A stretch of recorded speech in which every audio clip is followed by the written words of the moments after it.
The first thing we should do in trying to answer this question is to write out all of the given information in an organized fashion. Let's begin with the car. We are told that the mass of the car is 1,200 kilograms, so we have denoted that as m sub c is equal to 1,200 kilograms.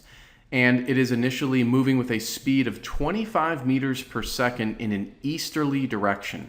We're going to assume that the easterly direction is positive, and therefore the initial velocity of the car is positive 25 meters per second.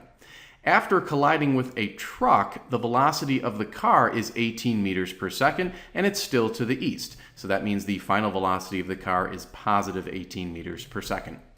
We can turn over to the truck. We know the mass of the truck is 9,000 kilograms. We've denoted that as m subscript t is equal to 9,000 kilograms.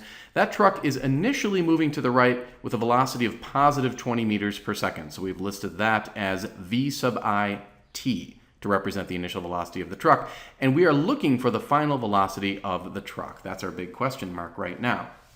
Now, of course, because this is a collision, we should consider using the conservation of momentum in one direction here. So this would be the equation. Notice that on the left side, we have an expression for the momentum of the truck. This would actually be the final momentum of the truck because we're multiplying by the final velocity. And then we also have the final momentum of the car on the left side.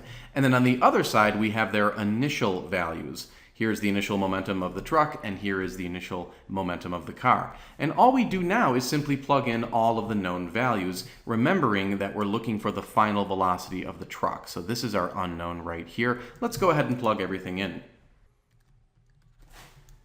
So we've plugged in all the known values here. We have omitted units for the sake of clarity. On the right-hand side, if you computed that using a calculator, you would get 210,000.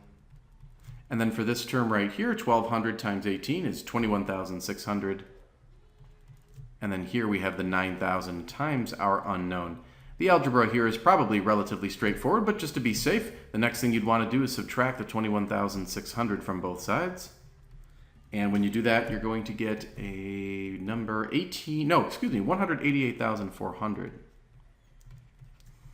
And then to finish off solving for the final velocity of the truck, you're going to want to divide both sides by 900. And when you do that, you get the final velocity of the truck is approximately 20.9 meters per second. And you'll notice it came out positive, so that indicates that it is moving 20.9 meters per second, and the direction would be east. So that would be the final velocity of the truck after the collision. Let's see what they want us to do in part B. It says how much mechanical energy is lost in the collision. Account for this loss in energy. So mechanical energy comes in two varieties. There's the gravitational potential energy, and then there's also kinetic energy. We can disregard gravitational potential energy simply because the cars are moving along one dimension. They're not elevating or going lower relative to the surface of the ground. So there isn't going to be any change in their gravitational potential energy, but there certainly will be a change in kinetic energy. So let's set up an expression to represent the change in kinetic energy.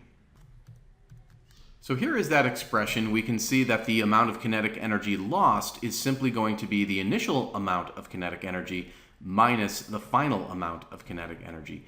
For the initial kinetic energy, we actually created this bracketed expression right here. And we do recall perhaps that the kinetic energy equation is equal to 1/2 times mass times speed squared.